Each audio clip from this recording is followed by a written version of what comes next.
नमस्कार मंडळी, तुम्हा सर्वांचं नवीन एका व्हिडिओमध्ये खूप खूप स्वागत आहे। हो, तुम्ही तर थंबनेलला पाहिलं ना, अगदी बरोबर आहे।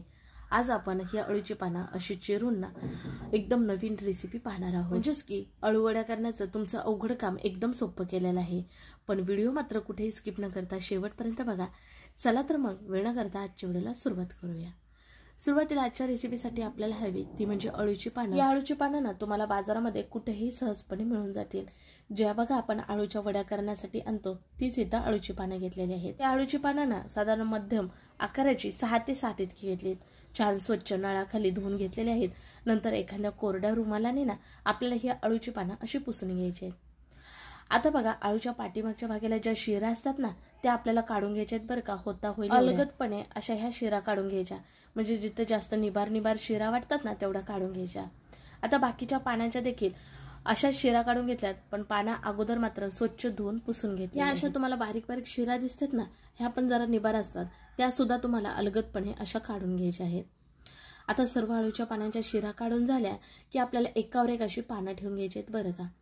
तर इथं बघा सुरुवातीला जे पान मोठं होतं ते खाली ठेवलं आणि त्याच्यावरती बाकीची सगळी पानं अशी एकावरती एक ठेवून घेतली।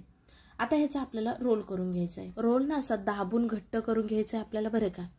आणि आता ना आपण पातळ पातळ चिरून घेणार आहोत। एकदम जेवढं तुम्हाला पातळ जमेल ना तेवढं तुम्हाला चिरून घ्यायचं आहे बघा। ह्या पद्धतीने चाकूने चिरायला गेलात किंवा विळतीवरती मोरलीवरती म्हणतात ना त्याच्यावर सुद्धा तुम्हाला सहजपणे चिरायला येईल।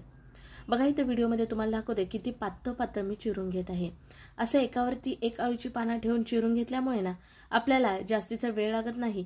कमीत कमी वेळामध्ये असा भरपूर अळू ना एका वेळेसच आपला चिरून होतो बघा। नंतर ना असं सुट्ट सुट्ट करून घ्यायचं। जे आपण अळूची पानं एकावर एक ठेवून चिरली का नाही त्याच्यामुळे असं सुट्ट सुट्ट करून घ्यायचं।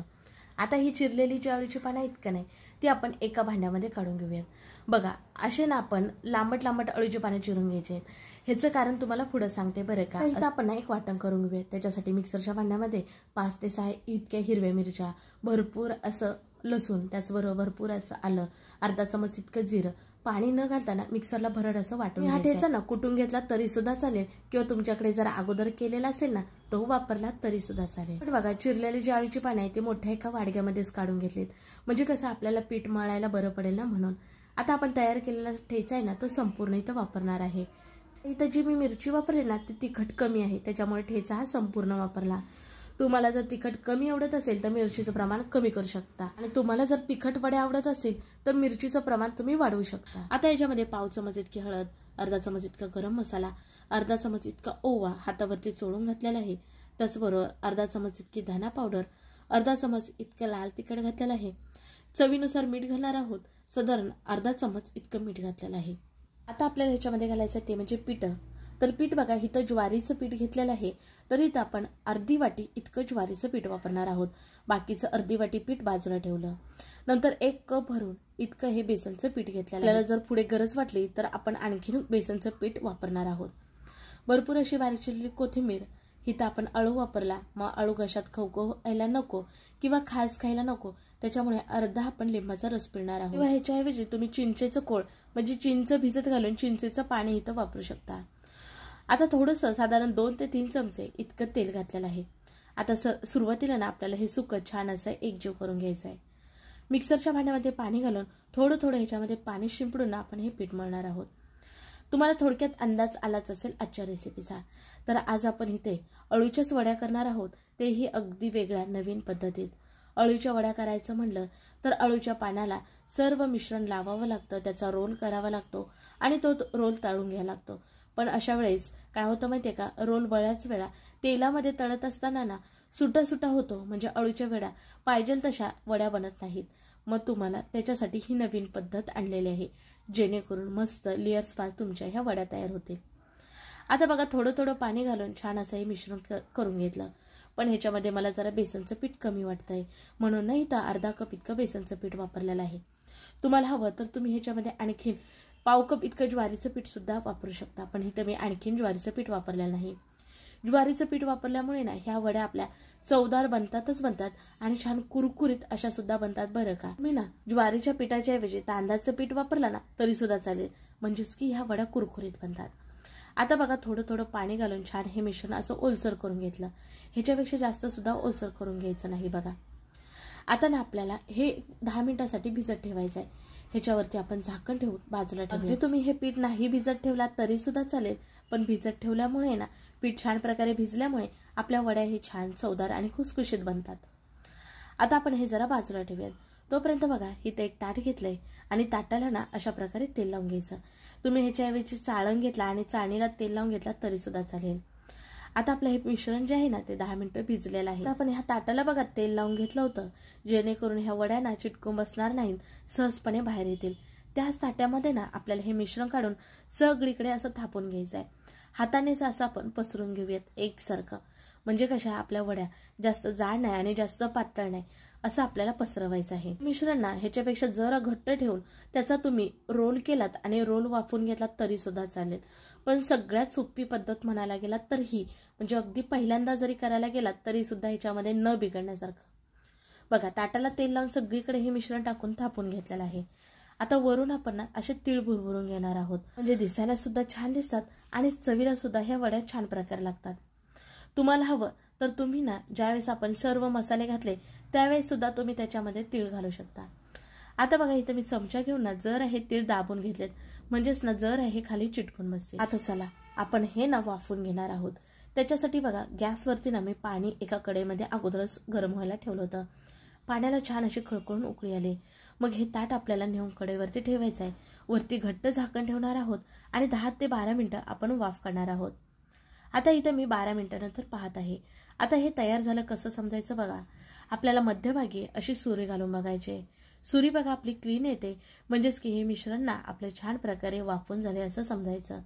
आता इथं आपण गॅस बंद करून हे ताट जे आहे ना ते खाली काढून घेणार आहोत. आता हे ताट ना मी फॅन खाली ठेवलं होतं, म्हणजेच की लवकर थंड होण्यासाठी. थंड झाल्यानंतरच आपल्याला ह्याच्या वड्या कापून घ्यायच्या आहेत, म्हणजे आपल्या वड्या तुटत नाही, छान प्रकारे वड्या निघल्या जातात. आता ह्या वड्या ना तुम्ही तुमच्या आवडीनुसार छोट्या मोठ्या आकारामध्ये कापू शकता. इथं जरा मी छोट्या आकारामध्येच कापून घेत आहे, म्हणजे कमीत कमी वेळेमध्ये तळल्या जातात आणि छान कुरकुरीत सुद्धा होतात बरं का. आता बघा इथं मी जरा छोट्या छोट्या चौकोनी आकारामध्ये कापलेले आहेत. आता बघा एक उलतान घेऊन ना आपल्याला ह्या वड्या अशा बाहेर काढून घ्यायच्या आहेत. बघा आपल्या ताटलीमध्ये ना जरा सुद्धा चिटकून बसत नाहीत, सहजपणे बाहेर निघल्या जातात. आपण चौकोनी छोट्या छोट्या आकारामध्ये कापले होते ना, छान छोट्या छोट्या इथं आपल्या वड्या बनलेल्या आहेत. तुम्ही मोठ्या मोठ्या वड्या काढलात ना तरी सुद्धा चालेल. आता सर्व अशा प्रकारे आपण काढून घेऊयात. म्हणजे बघा ना आळूच्या वड्या करायचं म्हटलं की झंझटचं वेळ खाऊ काम असं वाटायचं. म्हणजे बेसनचं मिश्रण करा, ते आळूच्या पानाला सगळीकडे लावा, त्याचा रोल करा, नंतर तो वाफून तळून घ्या. मग बऱ्याच वेळा आळूचा रोल हा ना तेलामध्ये सुटला सुद्धा जातो. पण ह्याच्यामध्ये तशी झंझट आहे का बघा, नाही. आळूची पानं तुम्हाला चिरायची आहेत, एकच मिश्रण करून ताटामध्ये थापून वाफून घ्यायचं आहे आणि मग ह्याच्या हव्यात त्या आकारामध्ये वड्या कापून तळून घ्यायच्या आहे. म्हणजे कमीत कमी वेळेमध्ये तुम्ही ना ह्या आळूच्या वड्या पाहिजेत त्यावेळेस बनवू शकता आणि चव मात्र आळूच्या वड्याचीच येणार आहे बरं. बघा ताटातनं ना ह्या वड्या सगळ्या वेगळ्या करून घेतल्यात. तुम्ही हवं तर अशा ह्या वड्या खाऊ शकता, कारण आपण ऑलरेडी तर अगोदर वाफवून घेतलेल्याच आहेत. पण ह्या वड्या कुरकुरीत होण्यासाठी आपण तळून घेणार आहोत. त्याच्यासाठी गॅसवरती बघा तेल अगोदरच गरम करायला ठेवलं होतं. मग आपण ना एक एक करून ह्या वड्या तेलामध्ये सोडणार आहोत आणि छान कुरकुरीत होईपर्यंत मध्यम आचेवरती आपण तळून घेणार आहोत. आपलं तेल हे ना मध्यम गरम असावं. तेल जर तुमचं गरम नसेल ना तर ह्या आळूच्या वड्या ना तेलकट होण्याची शक्यता असते. म्हणून बघा त्याला तुम्हाला हलका सोनेरी रंग आलेला दिसत असेल.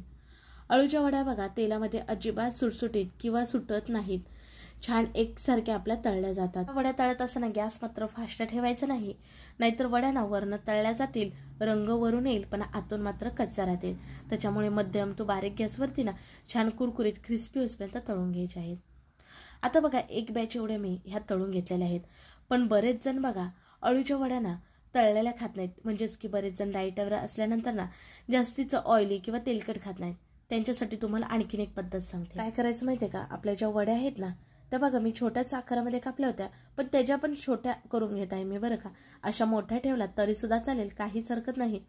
पण जरा इथं मी कापून घेत आहे. तुम्ही ना ह्याची रस्सा भाजी करून ह्या वड्या ना त्याच्यामध्ये टाकलात ना तरी सुद्धा एकदम छान टेस्टी अशी रस्सा भाजी होते बरं का ह्या आळूच्या वड्यांची. आता बघा इथं मी थोड्या ह्या वड्या ना अशा कापून घेतलेल्या आहेत. आता ह्याचं काय करायचं तुम्हाला सांगते. बघा कढई गरम करून घेतलेली आहे. त्याच्यामध्ये ना थोडं साधारण पोहेकायचे 2 चमचे इतकंच तेल घातलं. तेल गरम झालं की पाव चमच मोहरी, पाव चमच जिरे, काही कढीपत्त्याची पानं घातले, पाव चमच इतके तीळ. ही फोडणी ना छान तडतडू लागली की आता आपण जे वड्या होत्या ना त्या कापलेल्या त्या वड्या घालून ना छान फ्राय करून घेणार आहोत. म्हणजे बघा बरेच जण असे तेलकट जर वड्या खात नसतील ना तर तुम्ही असे फ्राय करून खाऊ शकता. पण हे फ्राय केलेले काय होतात माहितीये का, कुरकुरीत होत नाहीत, जरा नरम सॉफ्टच राहतात बरं का. साधारण ना 1 ते 1.5 मिनिटं हे आपल्याला असं परतत राहायचंय बरं का. म्हणजे छान अशी ह्याला फोडणी बसते जेणेकरून खायला छान चवदार आणि टेस्टी लागतं. आळूवडी करणं म्हणजे अवघड काम तुमचं एकदम सोपं केलेलं आहे. मग असे छान छान व्हिडिओ पाहण्यासाठी आपल्या चॅनलला जरूर सबस्क्राईब करा. माझा नेहमी हाच हेतू असतो, साधे सोपे व्हिडिओ घेऊन येण्याचा, जेणेकरून सर्वांना करून पाहता याव्या. तर बघा ह्या तळलेल्या वड्या सर्व वड्यांना छान एकसारख्या सोनेरी रंग येऊपर्यंत ना अशा तळून घेतल्यात. अळूची पानं चिरण्याची ना पद्धत मी वेगळी सांगितली होती, जे की लांबट लांबट. ह्याचं कारण ही तर तुम्हाला समजतच असेल. अशा लेयर्स वाज आपल्या ह्या वड्या होतात, छान खुसखुशीत क्रिस्पी अशा ह्या वड्या होतात. बघा कमीत कमी वेळेमध्ये कुठलंही झंझट न करता किंवा बिघडण्याचं तर बिलकुल सुद्धा नाही, एवढ्या सोप्या पद्धती तुम्हाला ह्या वड्या दाखवल्या. त्यामुळे नक्की नक्की एकदा तुम्ही ह्या पद्धतीत ह्या वड्या करून बघा. नेहमी ही पद्धत वापरून तुम्ही वड्या करणार, इतक्या छान सर्वांना आवडणार. कसा वाटला व्हिडिओ नक्की कमेंट करून सांगा. व्हिडिओ जरा सुद्धा आवडला तर व्हिडिओला पटकन लाईक ठोका. व्हिडिओ शेअर करा तुमच्या मित्र मैत्रिणी परिवारामध्ये, म्हणजे कसं ते सुद्धा करून पाहतील नाही का. मी आशा करते की आजचा व्हिडिओ तुम्हाला मनापासून आवडला असेल. चला मग पुन्हा भेटू नवीन रेसिपीमध्ये. तोपर्यंत बाय.